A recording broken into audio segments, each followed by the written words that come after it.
What's up, everybody? Loft Sports Podcast. We're back. Brian and Tom. Tom, what's going on, man?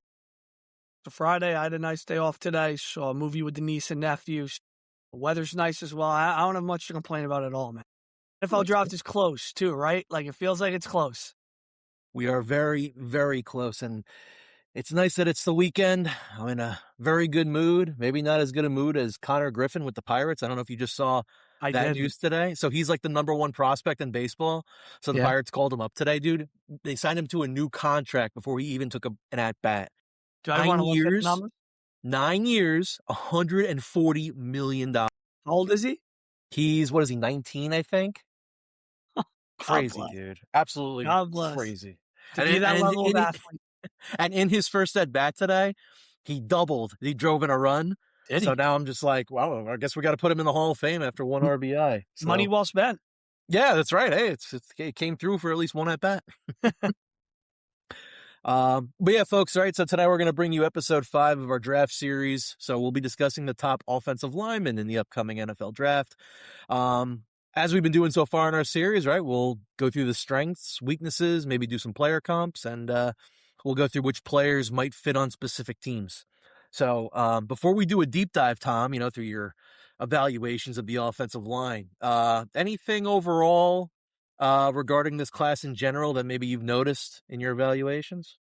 I think it's a deep class of guys, but I don't know if there's like a firm blue chip top caliber tackle. And I think what we're starting to learn in this class is if you're looking for blue chip guys, there just might not be a lot of them. We'll talk about some of the defensive guys who potentially could be blue chip guys. But on the offensive side of the ball, like every week, I feel like you're asking me, hey, is there a guy who could be top 5, top 10 in their position group? I think the only one I feel really solid about is Jeremiah Love, and I think this carries on to tackles and interior linemen, whether it be guards or centers as well. That's not to say, that there won't be starters in this year's class. I think we're going to talk about 7 tackles today, potentially, all of which I think at some point will be starting tackles in the NFL, whether it's next year or the year after. But I pulled up last year's draft just to kind of look how's last year's class stack up to this year's. We had 3 guys go in the top 10, and Will Campbell went to the Patriots, Armin Membu went to the Jets, and Kelvin Banks, who went to the Saints. And then I kind of went back and looked at my notes to see where I had guys. Now, I never got to Campbell last year, but he probably would have been a top 10 player. Where in my top 10, I don't know. I had Kelvin Banks 4th on my big board. I really liked Kelvin Banks. I thought he was a really good player in college, and he had a really, really good year last year. And then I had Membu and Donovan Jackson. Where are they here? Like just outside of the top 10, I had them as offensive guard tackle combos. Jackson played guard this year for the Vikings, and Membu, he was predominantly a tackle for the Jets, right? He played right tackle all year. Yeah. Yeah. And both were pretty good, serviceable linemen this year or last year for their teams. I look at this year's group of linemen and I go, we're going to talk about Mauigoa and Fano, and they're probably the first 2 names. And the more I look at this draft and the more I read stuff and read the people who are a little bit more locked in than you and I are, it just feels like these are 2 guys who might drop outside of the top 10. Right now I have Mauigoa as my top tackle at, where is he? He's 10 on my list. So we're talking about last year, 3 tackles went in the top 10. Where did Jackson go? If I can find him quick. I mean, Tyler Booker went 12. Gary Zabel went 18. I mean, that's however many linemen, 5 linemen that went in the top 20. Mm-hmm. I would be shocked if we're at that number this year. So it kind of speaks towards maybe readiness of what we have this year. While I think there are good players who are going to be starters, I don't know how many of them are going to be locked in day one starters for their football teams. Mm-hmm. Yeah, I think it makes a lot of sense, based on what I've seen as well. Right? I mean, we have teams early in the top 5 that could easily draft one of these tackles up there. But there's other mock drafts that I've seen and other people that I've seen either on, in the Twitter sphere, we'll say, that some of these tackles aren't going to like middle of the first round, which is pretty rare overall. Like you just mentioned, kind of like what we've typically have seen in past years. But yeah, so let's get into it. Let's break these guys down, and we'll give our overall thoughts as we tackle each one of these guys. So let's start with who you just mentioned, Francis Mauigoa, right? So he's an offensive tackle out of the University of Miami, 6'6", 315 pounds coming off his junior season, spent all 3 seasons at Miami, which is kind of a rarity these days with the transfer portal. Yeah.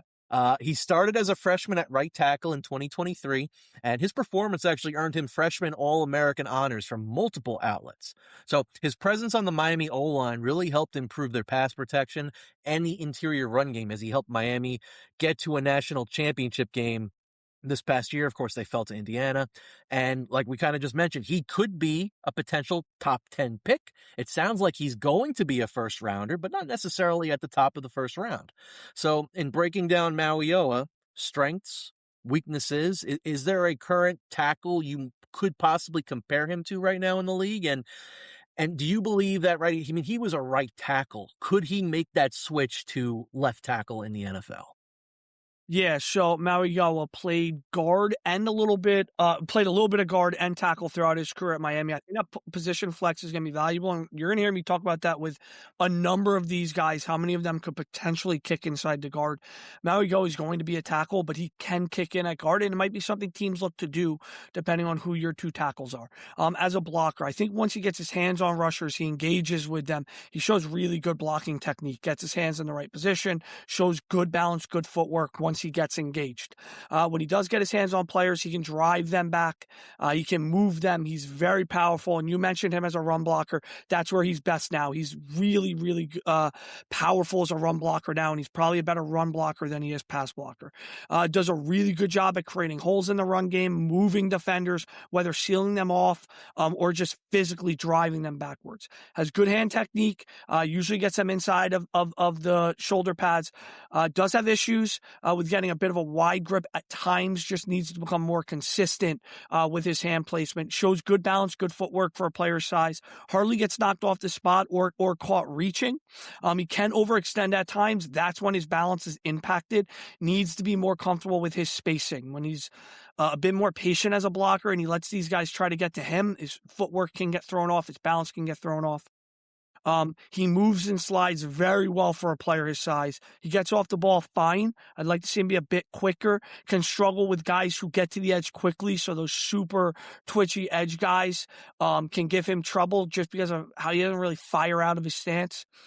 Isn't as effective if being asked to move or pull or slide. He can get to the second level, but gets lost at times. So that's why I think for him being able to start as a guard, I think teams would feel way more comfortable with him being a tackle. But again, that's something NFL teams can correct in terms of him getting to the second level and having an idea of where to go and who to block. Played right tackle exclusively at Miami. I do wonder how he transitioned as a left tackle. Definitely more ready as a run blocker versus a pass blocker, but only gave up 3 sacks in his final 2 seasons. Did have several penalties over his career, 21 in 3 seasons, 7 in 2025. So that just is always a concern when we're talking linemen. Again, I talked about his hand placement and stuff like that. And he especially in the college football playoffs looked good, blocking some of the guys he went up against. In terms of NFL comps, I mean, again, like you're going to hear me bring up like multiple guys. Like there's Darnell Wright from the Chicago Bears. There are people who think he reminds them of Jermaine Illuminor from the Giants, where like it might take him a little while before he's a consistent starter. And even then, are you happy with that being your maybe ceiling? But I've seen people compare him to Joel Benito from the Browns, and if you got that, you'd be happy with that as well. So, I mean, I think when we watch him and Fano, they're 1A, 1B.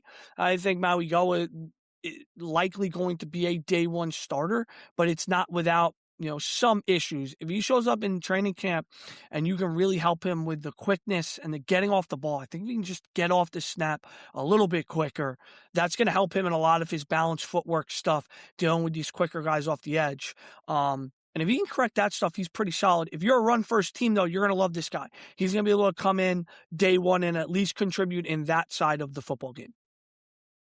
Yeah, I echo what you're saying here. Yeah, from everything I was reading about Mauigoa too, run blocking is definitely his, at this point, at least in his career, would be considered his specialty. Some of the team fits that I had for him, I had the Arizona Cardinals at pick number 3, right? Arizona There's not really much on that offensive line right now. At left tackle, they do have Paris Johnson Jr. So Mauigoa, if they were to draft him, saying number 3, he could slide right into that right tackle spot. You have basically your 2 bookend tackles there for Arizona, right, playing right in front of, I guess, Jacoby Brissett this season, and then, depending on if they make a move later in the draft for a quarterback, or make a move for a quarterback in next year's class, you have your bookend tackles there for maybe the next 5-6 years at least. So I think he would fit in really well with Arizona. It's funny you mentioned Jermaine Illuminor, because I had the Giants here as a potential fit too at number 5. Um, right, they have Andrew Thomas on the left side, Illuminor on the right. I don't know, maybe if they're as sold on Illuminor, but Mauigoa maybe could be a guy that they could pop in there if they wanted. I mean, I think the Giants really need to focus on getting more protection for Jackson Dart. So maybe Mauigoa, maybe not the perfect fit. I actually think the guy we're going to speak to next actually might be even a better fit. But then Probably. let's get to the Cleveland Browns. Pick number 6, right? The Browns have made this whole offseason has been so far about rebuilding their offensive line. At right tackle, they did trade for Titus Howard from the Texans, but they brought in guys like Tevin Jenkins, Elgton Jenkins. They don't have that left tackle yet right now. So if they were to draft Mauigoa at 6, Mauigoa maybe would have to transition to that left tackle role. If the Browns feel like he can do that, maybe he would be the pick at 6. I got the Dolphins here at number 11. Not really much there with the Dolphins. They have Austin Jackson currently at right tackle. Patrick Paul looks like he's going to be slated in as the left tackle right there. So maybe Miami, though. I mean, Austin Jackson does have some experience on the left side. Maybe they draft Mauigoa, put him at right tackle, move Austin Jackson to left tackle going forward to put in front of Malik Willis for this upcoming year. And then the last team I had in here was the Rams. And I was thinking, you know what? The Rams offensive line was pretty good last year. I know they like Alaric Jackson. They like a couple guys on that offensive line, but I mean, you could draft a guy like Mauigoa, put him in front of Matthew Stafford. And, I think that would be a really good spot for him to pop into the Sean McVay offense. I think Dallas, if he gets to 12, could be an option too. I know it sounds Really? You I you know so it you could sounds take him crazy. maybe I go just ahead. think if Mauigoa or Fano are there at 12, it probably means a lot of the defensive guys that Dallas is keying in on are gone. And now I just think it's a matter of, are you going to reach on a defensive guy, or are you going to take a guy that's probably higher on your board? I think if he doesn't go to Arizona at 3, or he doesn't go to Cleveland at 6, this is a guy who likely falls out of the top 10. There's definitely a scenario where one of these teams in the top 10, has him rated just higher than we expect, and maybe he gets to a Washington or New Orleans at 7 or 8, or Kansas City, or who knows, one of those teams, and they just go, we have him as like our 3rd best player. He's the best player available. We have to take him. If that's not the case, then I think once we start getting towards Miami, Dallas, Los Angeles, with the Rams, we're talking about a player who I would venture to guess, if he's not top 10, he's really close to the top 10 for these teams.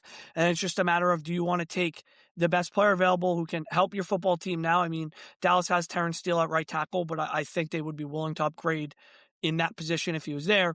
Or would you reach for a guy that you might have at 17, 18, 19 on your board because it's a positional need? Maybe Dallas wouldn't. Maybe they draft a guy with need. But if Mauigoa is here at 12 or 11, it tells you a lot of the defensive guys that teams are looking at, they went. All the edge rushers, all the corners, down, Styles. And if Dallas gets wiped out of those guys, there's a scenario where they're looking at the 2 tackles, or Draw McCoy, who still might go, but maybe McCoy coming off the knee injury, and they just go, we feel more comfortable with the tackle. So I could see Dallas potentially taking him at 12 too. Or I could see Cincinnati, Miami, Dallas, the Rams trading out of this pick for one of these teams in the back half of the 20s or high teens that go, we had a top 10 grade on this guy and he's there. It's worth trading up for. Mhm. Yeah, maybe a team like maybe San Francisco, team like that, maybe trades up. So it's a large jump going from 27 to maybe like 10, but if they feel like if they feel like it's worth giving up a lot to move up there and get that guy, then that'll make sense. And so as a Cowboys fan, then what's your concern on the offensive line right now? If you're thinking Maui Noah maybe at like 12, is it considered like a big need basically? I would say it's the biggest need on the offensive side of the football right now. It's not.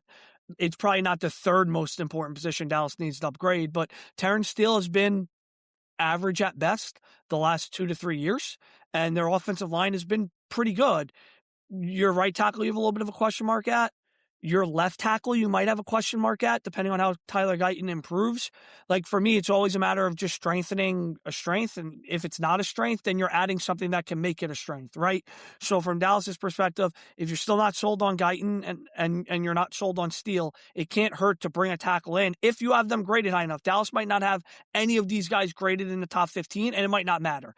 But if you do, it can't hurt to take one of these guys and then let him compete with the three that you have. You're only going to make your offensive line better if Mauigoa is better than any of these guys. And to be honest with you, I think he'd give Terrence Steele, he'd probably give Guyton a chance, a push at left tackle too, but I just think they're going to give Guyton another chance. He was a former first-round pick 3 years ago. And Steele's an older guy whose contract is coming up either in this upcoming season or next year. You draft Mauigoa if you can start at right tackle. Now all of a sudden you have a piece in Terrence Steele that's on a 1-year deal. That's not too bad. You could look to flip him for a draft pick in the future, or just keep him as like a swing tackle type thing. I just think it's an option there. Now I'll just say this to Mauigoa, and we'll talk about it with Fano and Monroe Freeling, who's been mentioned. Because these tackles are, I'll say, close enough, there might be a team like the Niners that are just like, you know what? These guys in the back half of the draft, we're okay taking them because they're as much of a project as these guys at the top half. Mm-hmm. But that's how I feel, like how close some of these guys feel with one another. Very similar to the wide receivers too, right? Like we've seen it with the wide receivers now too. Like, is Cardinal Tate going to drop? Is Makai Lemon going to drop? Is there a world where these guys get to 11, 12, 13 and you're asking yourself, well, why? They're really good. Well, the guys behind them may not be as far behind as what we think, especially with the way some of these pro scouts are looking at it. All right, let's get to the second guy on our list here. So Spencer Fano. So he's a redshirt junior out of Utah, 6'6", 311 pounds, played all 3 seasons at Utah, just like Mauigoa playing all 3 seasons at Miami. So in 2025, Fano won the Outland Trophy and was named a unanimous All-American after allowing 0 sacks and only 5 pressures this past season. So phenomenal season for him at Utah.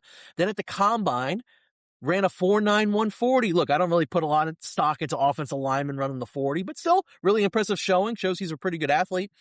So the big thing about him is, right, there's a major debate about his arm length. So his arms measured at 32 1/8 inches, which, right, technically that puts him at the bottom 2% for NFL tackles for how they're currently measured out.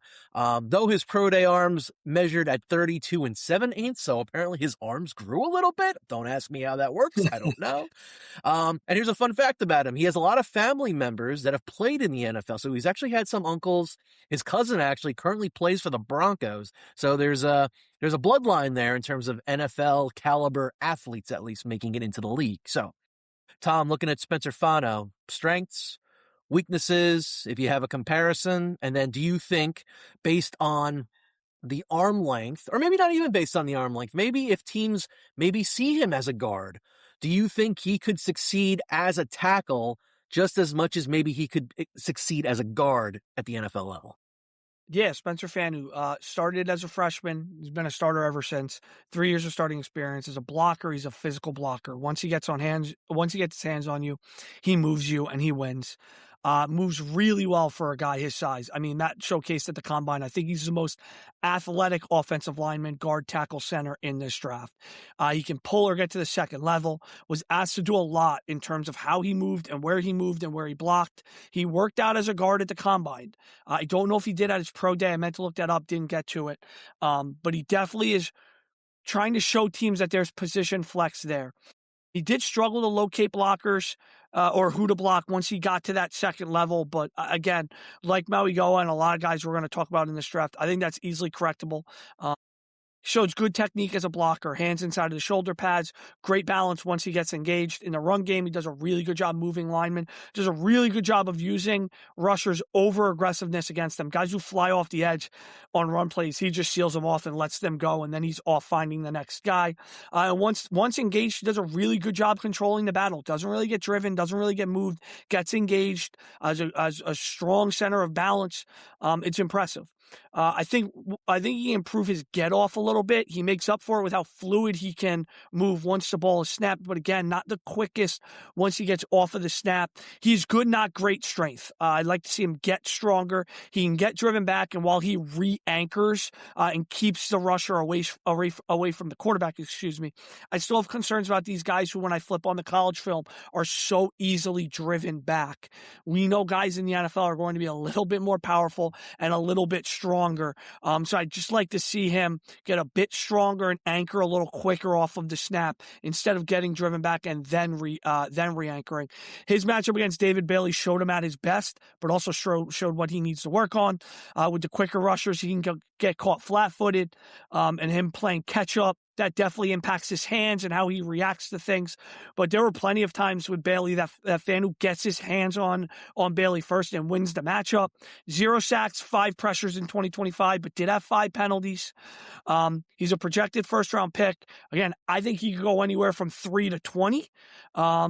I think he can be a starting guard in the NFL. Teams will likely try him at tackle first. It's where he has his experience. But again, if you're a team that you really like what you see with him, you might look at him and go, we'll play him at guard the first 2 to 3 years, figure out whatever we have going on at tackle. Maybe you have a guy that you're still not sure about, but you're happy with, you spent a high draft capital on, or an older guy who might retire, his contract's coming up and you're not going to extend him. Well, you can draft Fano and then let that guy walk or not extend him, or he retires, and then Fano can kick out the tackle. My 2 NFL comps are Elijah Vera Tucker, who's had a career kind of like that, right? Was a tackle, played guard, has had success as a guard, or Charles Cross, who's been, a good caliber starting NFL tackle. Like Mauigoa, I think there's a world where Fano steps in as a day 1 starter and he's good, really solid, steady. I think there's a world where he steps in and there's warts and he struggles a little bit. But all the guys in this draft, I think him and Mauigoa are the 2 most ready to start at tackle. And if you want to draft Fano and play him at guard, I think he can do it. Yeah, I would think, especially if you draft Fano early in the first round, these teams, I think expectations would be that he would start right away. And like you said, I mean, if there's some warts early, these teams will probably just have to eat it and deal with it for the time being. Hopefully he'd be surrounded though on a decent offensive line. Unfortunately for some of my team fits here, that might not be the case. So again, I'll echo some of the same teams that I said for Mauigoa for Fano. So Arizona Cardinals, right? Again, this could be a guard or tackle position. Like I said, outside of Paris Johnson Jr., not really too much on that offensive line to get excited about. Now, here's a pick. The Giants, right, at 5. So the Giants have Jermaine Illuminor at right tackle. They have Andrew Thomas at left tackle. So what I'm thinking the Giants should do is give Jackson Dart as much in front of him, whether it's weapons, whether it's the offensive line, as much with him to succeed at the NFL level. And I think if you draft Spencer Fano, you know what? They actually do have a spot open right now at the right guard position, right? Greg Van Roten's a free agent. I don't think they're going to bring him back.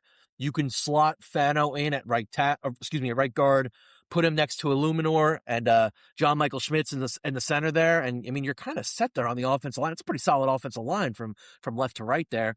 Cleveland, again, another team. Like I said, I mean, they have left tackles, like basically their one need right now on that offensive line that they haven't really put anybody in that spot right now. Miami, again, I'll echo them. Miami, of course, needs players. The Rams. One team I'll also look at here as far as guard goes, the Baltimore Ravens. So at 14, let's not forget, right? So their interior is a little weakened right now, right? But they did just lose Tyler Linderbaum to the Raiders for the biggest contract for an interior offensive lineman in NFL history. So their interior of the offensive line, they did bring back John Simpson during free agency, but I don't think it might not be where they're as comfortable with that current development there, right? Surrounding Lamar Jackson with an offensive line. So maybe Fano at one of those guard positions could make sense for Baltimore. And then I have at 17 here, I have the Detroit Lions. The Lions, from what I've read, they're kind of been sniffing around the offensive line draft picks at the recent combines and at some of the recent pro days. I think the Lions are definitely locked in to go offensive lineman with their first round pick. And if Fano is still on the board, or maybe they like him enough to move up, Detroit, I think, would be an obvious fit for him with their current predicament. Yeah, I think the Giants scenario that you threw out there, and I'll go on record now. I don't think the Giants do it, although I think it's a sound strategy that you're throwing out there. I think it would make a world of sense. That is the type of scenario I'm kind of talking about, right? Illuminor's 31. They just signed a 3-year deal. They can get out of that contract. I just looked it up in 2 years. So you draft Fanu, play him at guard. If he plays well enough for you and Illuminor plays well enough, well, then you have 3 years of Fanu and Illuminor on that right side. It gives you more than enough time to evaluate whether Fanu can be your tackle, you're comfortable with it, or he's just a really good guard, which is still great. And if he plays well enough and Illuminor struggles, they have an out in the contract in 2 years. You can move on from Illuminor and kick Fanu out there. That would make a ton of sense. Mhm. I don't think the Giants are going to do it. Again, if he goes before Mauigoa, which is a very real scenario, my feeling and my thought is he goes because that team feels that he can play guard. And that position flex is more valuable to them than just Mauigoa as a starting tackle. All right, let's get to the third guy on our list here. This is our first guard of the draft, one guard who's expected to go in the first round. Here I go to pronounce this name.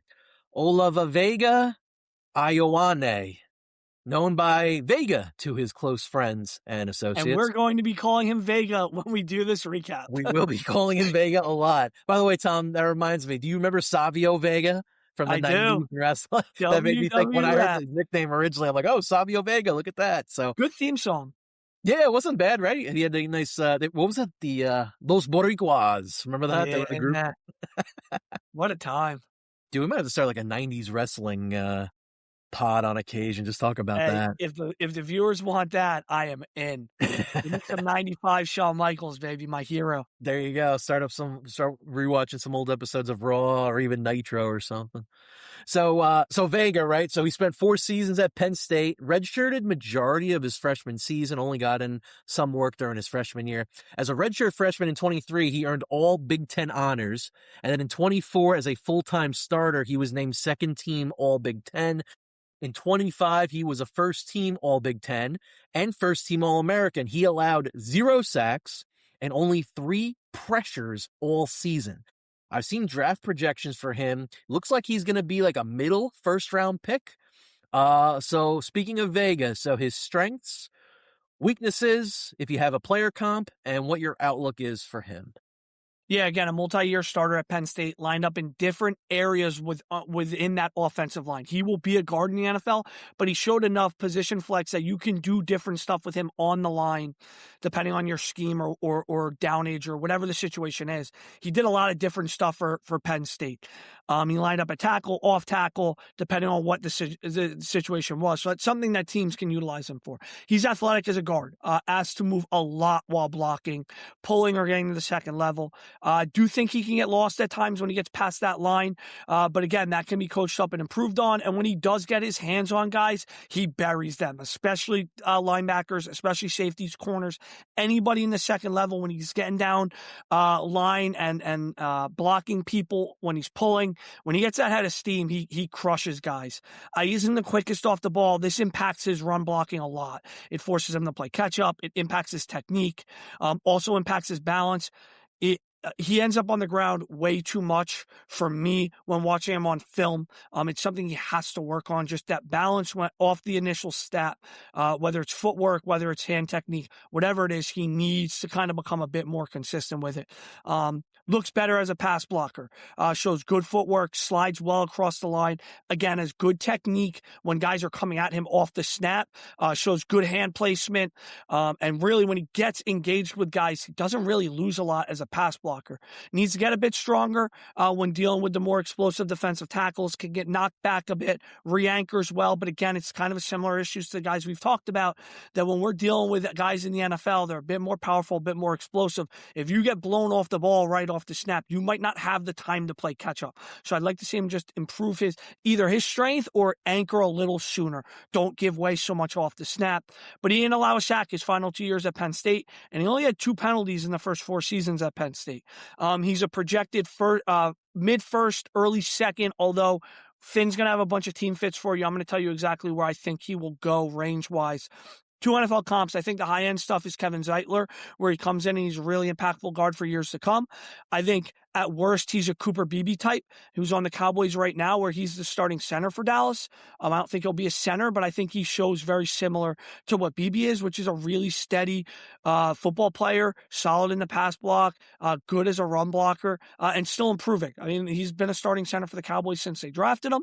I think at worst, Vega is a starting guard for you with his warts the first year or two. All right, so let's talk about team fits for Vega. So originally I was thinking the Saints. The Saints have used a lot of first-round draft capital, though, the past couple of years, right? You mentioned a guy like Kelvin Banks earlier. He was a first-round pick. Talise Fuaga, he was another first-round pick from a few years ago. They still have Eric McCoy. They have guys like Cesar Ruiz, so they might be set on the offensive line, but he's a guy, and again, actually, they signed David Edwards in free agency, but if they really wanted to just load up and build that wall around Tyler Shuck, I mean, they could go with Vega here. Another team need, I'm going to mention them again, the Baltimore Ravens. The interior, right, took that hit from losing Linderbaum. The interior is what they might look to build up on with this pick in the draft at number 14. I'll mention the Lions again. The Lions have gone through a complete offensive line overhaul themselves, so they might want to add a reinforcement like Vega to one of their guard spots. The Pittsburgh Steelers are another one for me. Pittsburgh's at picking at number 21, and they did lose a free agent this year. They lost a free agent to the Arizona Cardinals, Isaac Samala, who was a long-term guard for them. So Vega maybe could slip right into that left guard position right there on the Steelers, probably playing in front of Aaron Rodgers this upcoming season. And then another team I had in here was the Chargers, who were picking at pick number 22. I mean, we saw firsthand how poorly their offensive line was this past year. You're right, during that playoff game against the Patriots. So I think Vega here would be a first day starter for the Chargers. You could slide him right in there. And again, like you said, there might be warts right away, but he's surrounded by some pretty good tackles on those lines in Slater and Joe Alt. So those are my fits for our guy Vega. I think his range is between 14 and 22. And you named a bunch of teams in there, whether it's the Ravens. I did a mock the other day for friends. We did a 2-round mock. I am going to Tampa at 15. I don't see him making it through that little gauntlet, in part because we're not going to talk about other guards in depth. We'll name a couple others, but there probably won't be another guard in the first round. You might be drafting Fano as a guard, or maybe Proctor as a guard, who we'll talk about in a little bit. But Vega is the only guy who's really a guard first.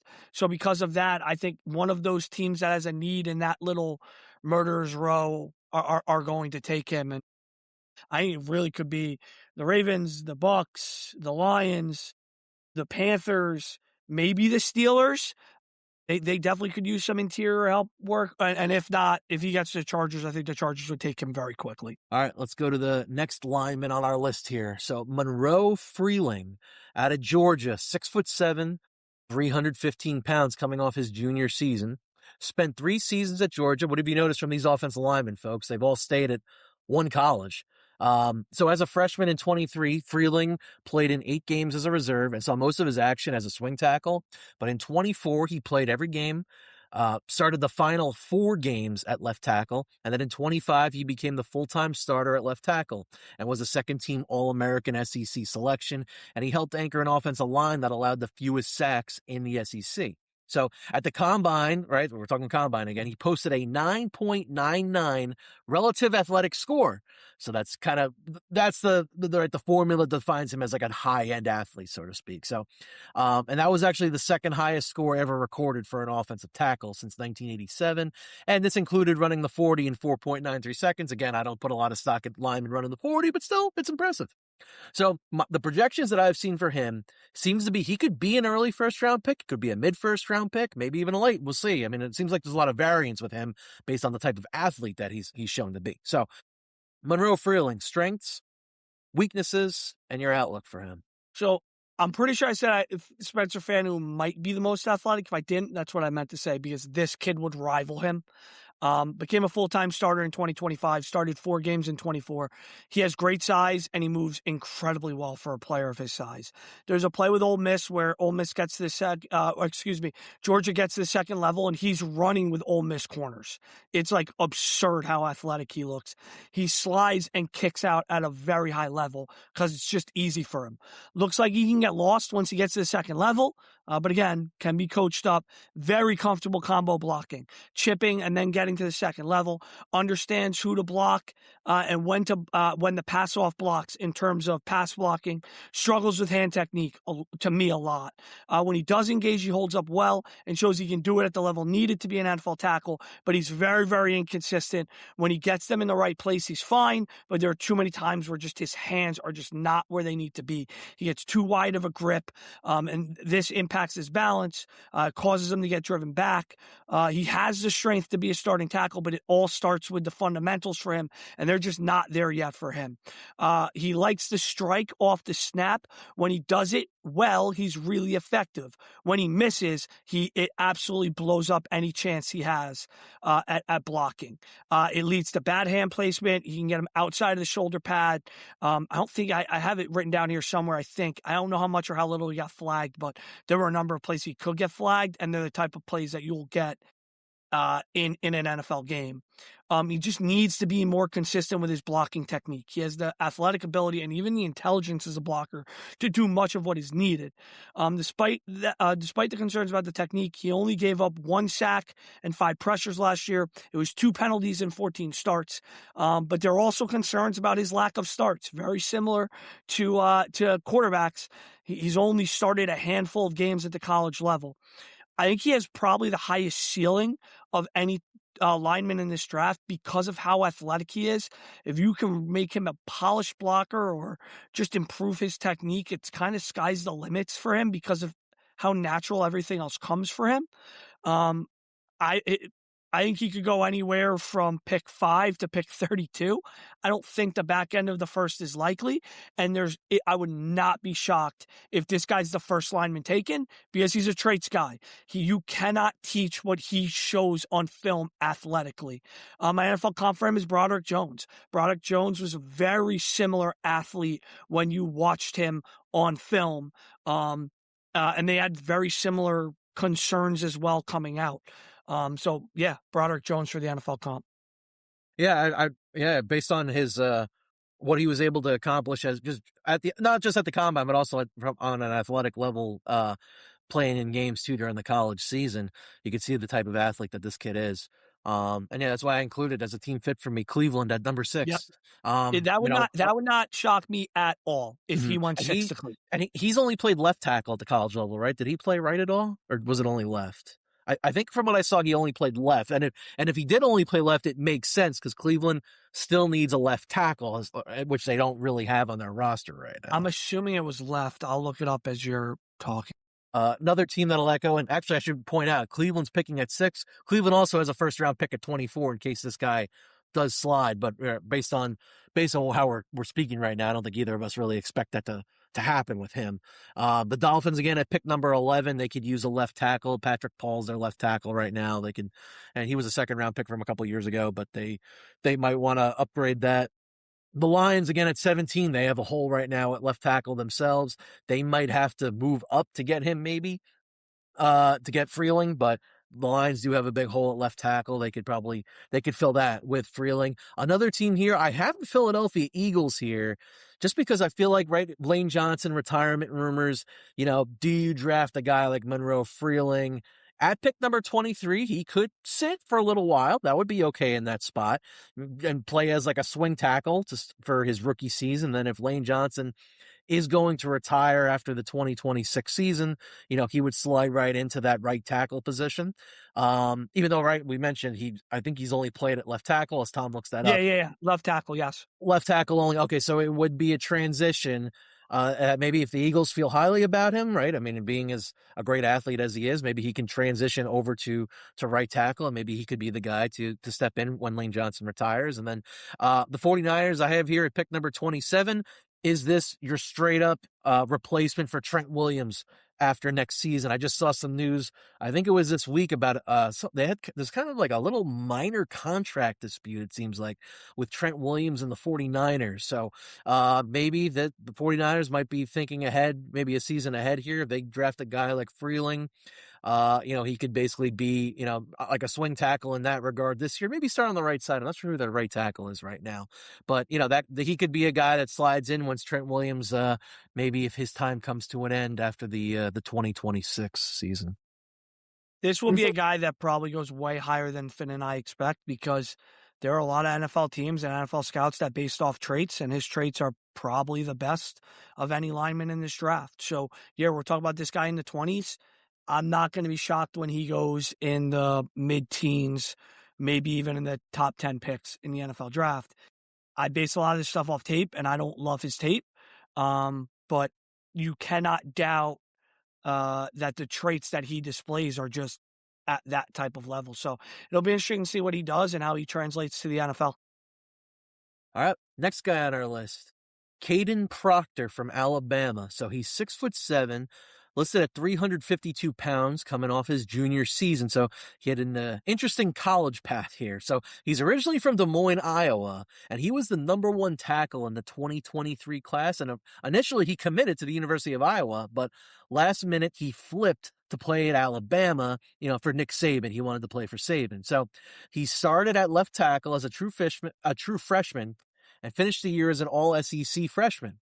And then, so Nick Saban retires. Proctor decides to transfer back to Iowa in early 2024. But 2 months later, he changes his mind and he transfers back to Alabama before even playing a snap there. So he's from Iowa. He might be the most hated man in Des Moines. I don't know. His junior year, he transformed basically into a superstar on that Bama offensive line. He won the SEC Jacobs Blocking Trophy, which goes to the top lineman in the SEC. He was a consensus first-team All-American. He only allowed 1 sack in over 500 pass blocking snaps. From everything I've seen, it's looking like he's projected as a mid-first round pick. So speaking of Proctor, Tom, strengths, weaknesses, and your outlook for him. Yeah, came in as a highly touted recruit, was a starter from his freshman year, and then continued to start from there. Great size and strength, moves well for his size, isn't an elite athlete, so doesn't have pretty much what the 3 guys we talked about before him in terms of tackles have. And technique is good for the most part. When he gets engaged, he shows the power and balance needed to be a consistent NFL blocker. Really controls the battle, controls rushers really well when he gets his hands on them. There are times he can get too wide of a grip outside of the shoulder pads that impacts him. Doesn't show it a lot, but it does flare up from time to time. But for the most part, he gets his hands in the right position.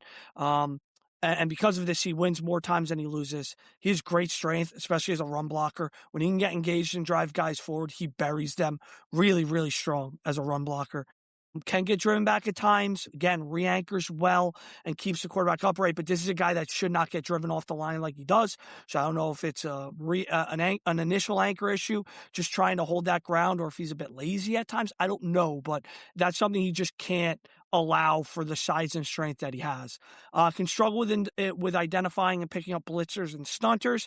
Again, something that can be worked on and will need to be worked on. Can be slow off the snap and out of his stance, but he does kick out well and beats guys to the spots more time than not. That this can cause him to play catch up at times, which leads to reaching and grabbing. It could be an issue against really explosive, quick twitch guys. At worst, he shows everything you want for him to be an NFL guard. The best case scenario is he'll be a tackle. There's been plenty of talk about what his best position is. He, in my opinion, will be a guy, again, talking about that mock I did the other day with some friends. I picked him to the Steelers, and the Steelers are kind of set at tackle, but he can play. I think he can start as a guard right now. So you draft him, you let him play inside, and then figure out if he's a long-term tackle or if he's just going to be a long-term guard for you. He improved significantly as a pass blocker his 3 years at Alabama. 2 sacks in his last season at Bama, 17 pressures and only 2 penalties. He will build a first-round pick. Finn will go through the team targets in a second, but I think he goes in that kind of row of between 10 and maybe like 25 at the worst. There's too much pedigree there.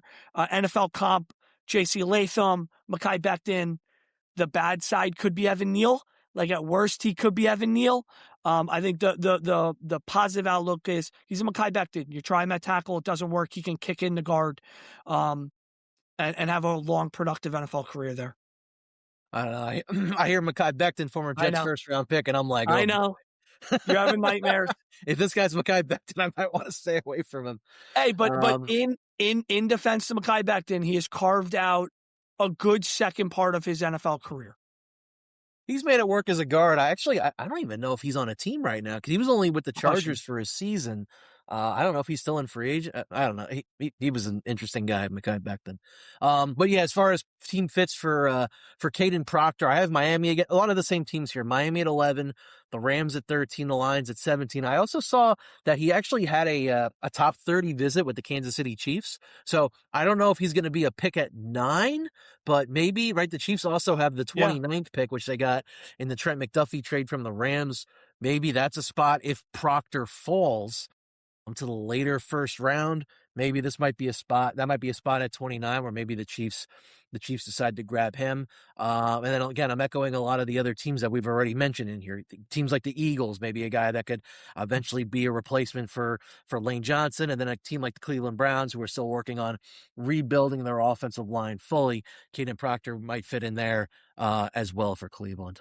All right. Yeah. Yeah. I agree with that. I think if the Chiefs want him, they're going to have to move up from 29. Like I still think, I think the position flex is going to help him a lot. We're going to talk about 3 more tackles, and of those 3 more, I think Proctor, because of the position flex, will probably go before all of them. But you never know. It's all eye in the beholder with these guys. All right, let's get to the next guy on our list.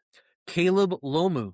So Caleb Lomu, who was the opposite tackle starter for Spencer Fano at the University of Utah. So Caleb Lomu, 6'6", 310 pounds, was a redshirt sophomore, spent 3 seasons at Utah playing opposite of Fano, like I said.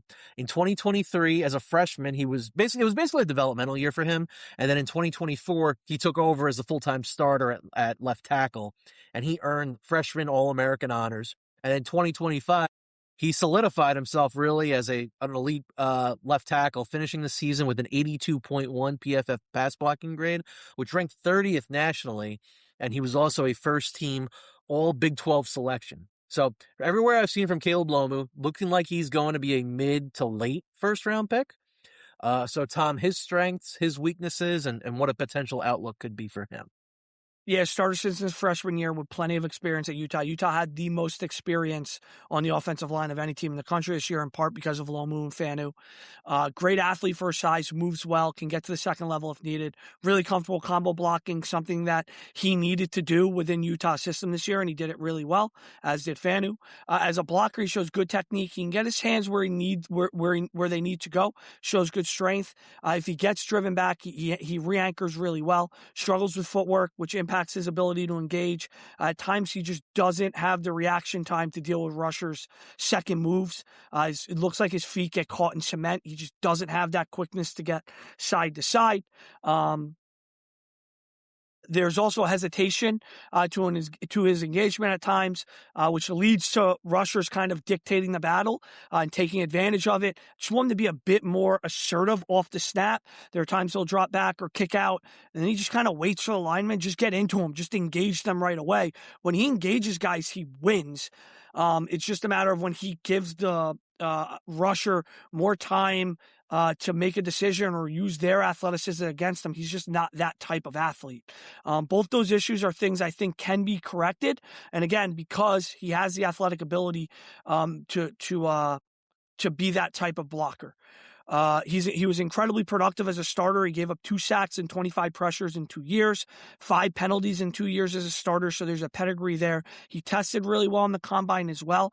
I think he's likely a back end of the first round, early day 2 pick. And I think he's an upside guy. I think you're drafting him and you're hoping that he can develop into a consistent starter. If you have a guy in place, maybe he can sit for a year or 2 before he has to. But if you're taking him in the first round, you're probably going to want him to play a little. And then there's going to have to be patience with him as a tackle. My NFL comp is Walker Little, like a guy who was drafted, needed some time to develop, and then developed into a fine starter in the NFL. I think that's what Caleb Lomu can be. Yeah, all my comps here, or excuse me, all my team fits here for Lomu are all basically later first round picks here, right? So Cleveland at 24, maybe. We mentioned the 49ers earlier at 27. The Chiefs at 29. I think right if they're sniffing around left tackles, they brought in Caden Proctor for a visit. Maybe they would consider Lomu here at number 29. I have the Patriots here at 32. If they wanted to kick Will Campbell in and play him at left guard, maybe Lomu can play left tackle. And you would just slide everybody down. Then you'd also have Jared Wilson. Then you kick him into the center, so you could slide the Patriot offensive line from left to right a little bit there. But yeah, I think late first round, and then as we get into the early parts of the second round, right? Arizona picking at 34. If they decide not to go offensive line, if they go somewhere else, maybe Lomo becomes their pick. The Raiders, from everything I've heard, they're looking at offensive linemen, right? They're going to take Mendoza at 1, but then they're picking, I think it's at 35 or 36.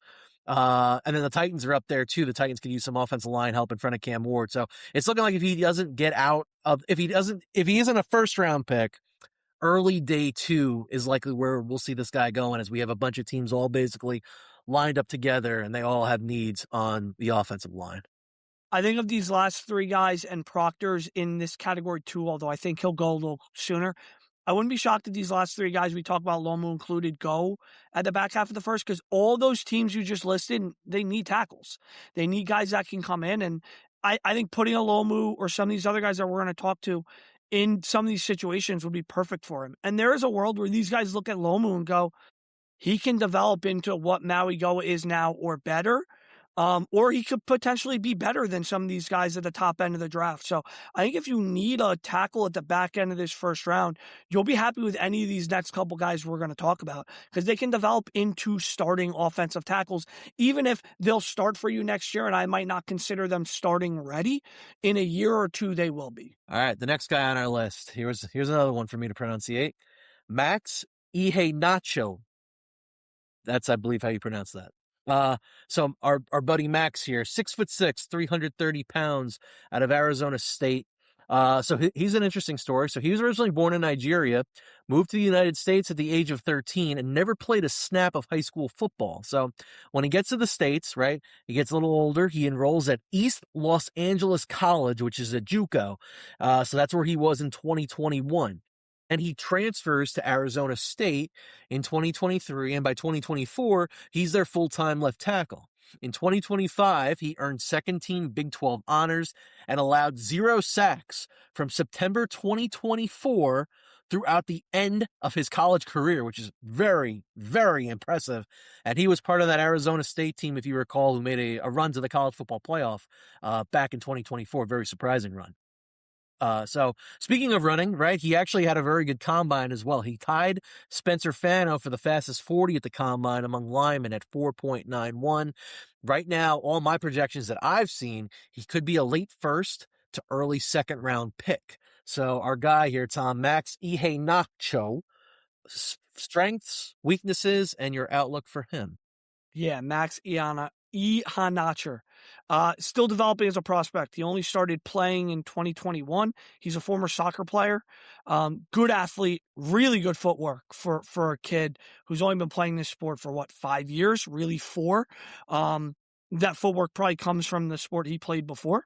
Slides well, kicks out really well. Does have issues with getting his hands on super bendy guys. They dip below his pad level, and he really struggles to get hold of them. This leads to him grabbing across the chest, which got him flagged a little bit. I'll talk about that in a second. If he can find a way to just add a little bit more quickness, which I think he can, because he shows that he's a good athlete. If he can just get a little bit quicker, post kick out, he should be able to cover himself off against these guys, and then he'll be really difficult to beat in pass rushing situations. Gets off the snap with good speed and quickness. He has good hands once he gets engaged. Solid run blocker, shows good technique and power when being asked to just get his hands on guys and drive them forward, but he needs to become stronger as a blocker. He shows good initial strength. He re-anchors well, but he gets driven back way too easily. Shows good balance, but when he gets blown off the snap, he really struggles to maintain his balance. Struggled to pick up blitzers and stunters. It was mostly blitzers. But again, he's a young offensive lineman in terms of playing years, so this is something that he can develop. Despite those concerns, Finn mentioned it, 0 sacks in 3 years with Arizona State, but he did have a ton of penalties. He had 16 penalties in 3 years. He had 8 last year. He's very much a work in progress. For as much good as there is when you flip this film on, he still looks incredibly raw as a pass blocker. So because of that, if you draft him and start him this year, there has to be a level of patience. I'm really hoping he ends up in a situation where he isn't asked to start this year.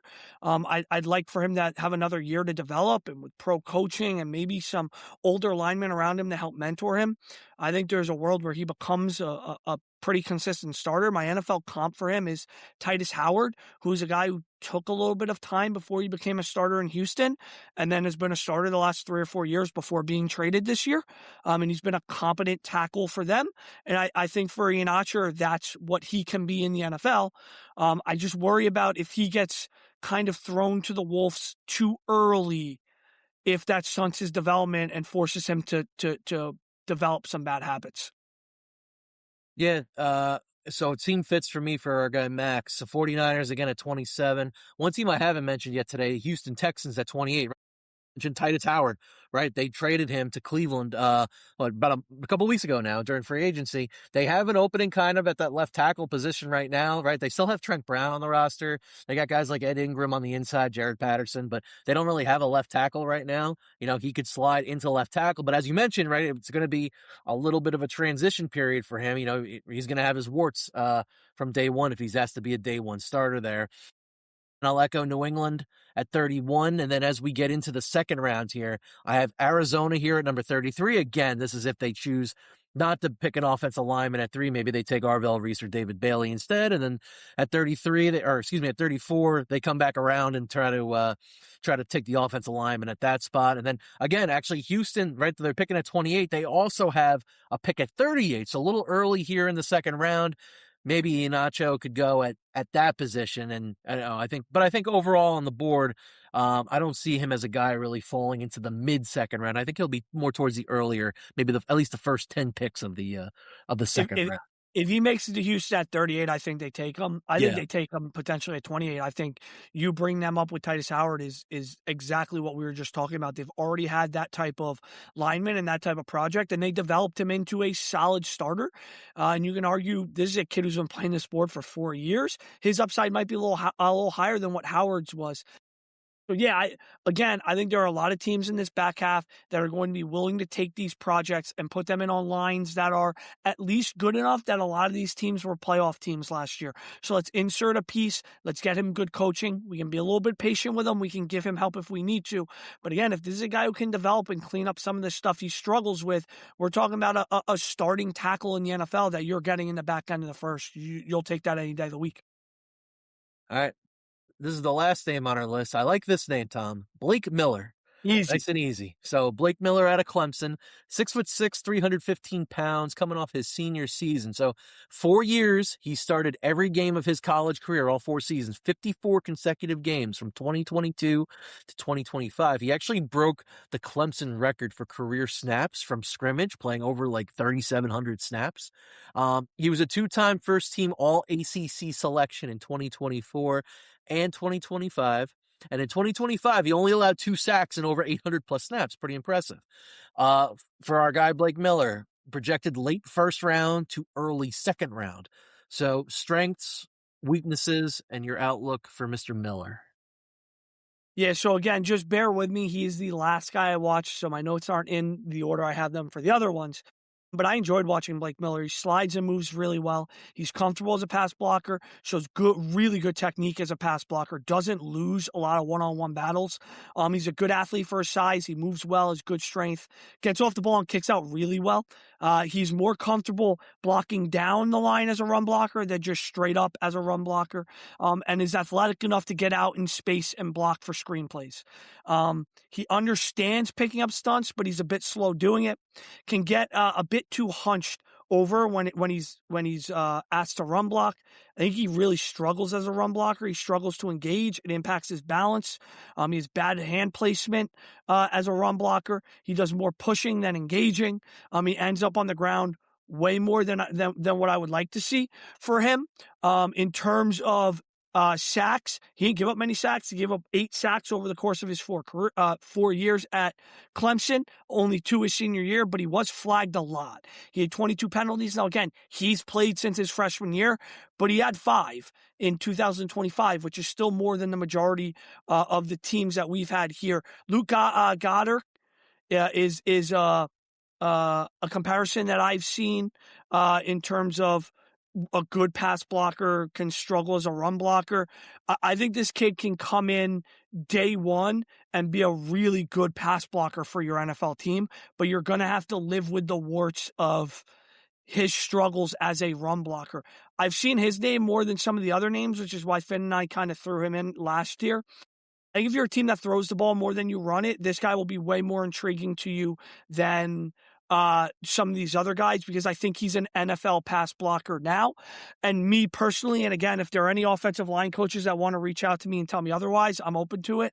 But I like to think it's easier to become a better run blocker than it is a pass blocker. If you already have a good base of pass blocking, I'm more comfortable taking that and saying, I will develop you, or my coaches will develop you as a run blocker. And that's what Blake Miller is.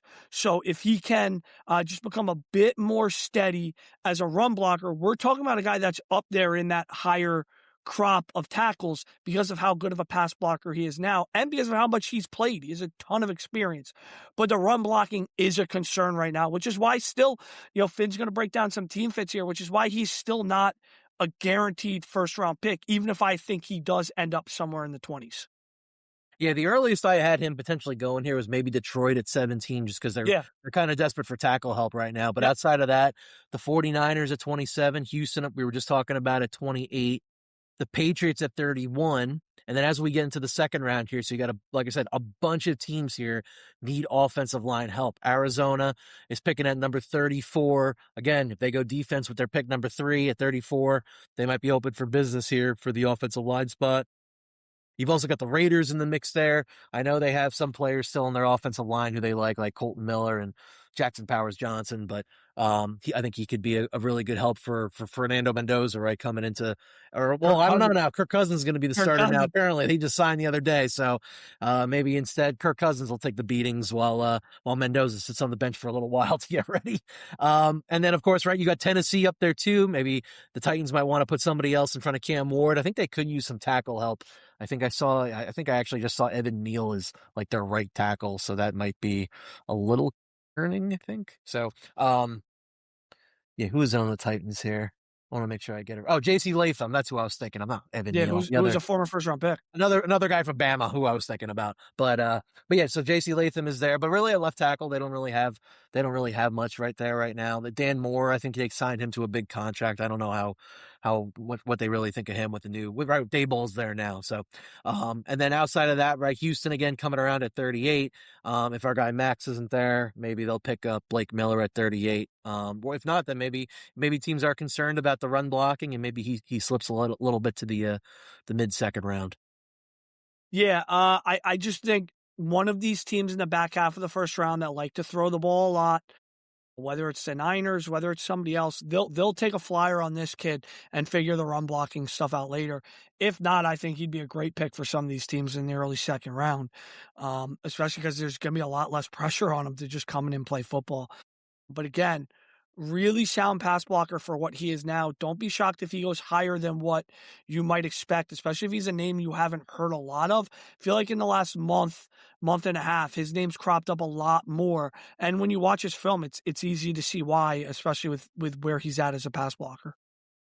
All right, Tom, let's close with this. Let's talk about the best of the rest. Are there any other, I know we covered tackles a lot here, but are there any other offensive linemen that we did not cover here that our audience should be familiar with, whether maybe if it's a guard or even a center? We didn't talk centers at all.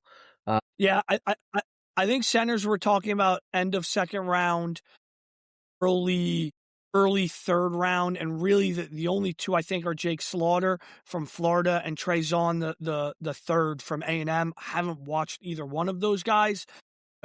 They're projected or like just inside that top 100 by Dane Brugler. And then when it comes to guards, Chase Basantes played at A&M. I think he's going to be a serviceable starting guard for NFL teams. He might struggle next year, but he's a guy who played quite a bit at A&M. Emmanuel Pregnon from Oregon was another guy who has some experience, a redshirt senior, good solid guard who can come in and just be a capable guard for you. And then there's Jennings Dunker from Iowa. He's the one with the crazy long hair and the mustache. I'm sure he will likely be a second day selection. I won't be shocked if he's there and gets quite some TV time. But Iowa's a place that produces really sound offensive linemen. So don't be shocked if your team takes him on day 2 somewhere if he comes in and he's competing for a starting spot day 1. Yeah, Tristan Wirfs comes to mind from Iowa. And you know who the Jets took instead of Tristan Wirfs, Tom? No. Mekhi Becton. So there you go. That didn't work out. So right back around to Mekhi Becton. It worked out for the Eagles. It just didn't work out for you guys. Of course, everything works out for the Eagles. Yeah, unfortunately. All right, folks, thanks for hanging in the Loft with us. The official Loft Sports podcast can be found wherever you consume your podcasts. Check out our website at loftsportus.com. We continue to add scouting reports for the draft. Tom's continuing to work on those. Please check out our articles, rate and review our articles. Please let us know how we're doing. Feedback is very important to us so that we know if we're doing something right, maybe we're doing something wrong, maybe we don't know what the hell we're doing. Let us know. So our NFL draft series is going to continue on Tuesday when we break down the top defensive linemen in the draft. So we'll go discuss the edges. We'll discuss the defensive tackles. We'll go through all those guys. We're also going to release a pod recapping the national championship game, right? Probably after it goes final on Monday night, depending on, how the game's looking. Maybe we'll come on a little early if there's a blowout or not. If Michigan or Arizona are really giving it to Illinois or UConn, which is kind of what I'm expecting to happen, honestly, right now. Follow Loft Sports on X, YouTube, TikTok, Facebook, Instagram. Follow us on all 5 social platforms. We are under Loft Sports USA. Please rate and review us on whichever platform you listen to your podcasts. Thanks, everyone, for listening. We will talk to you soon.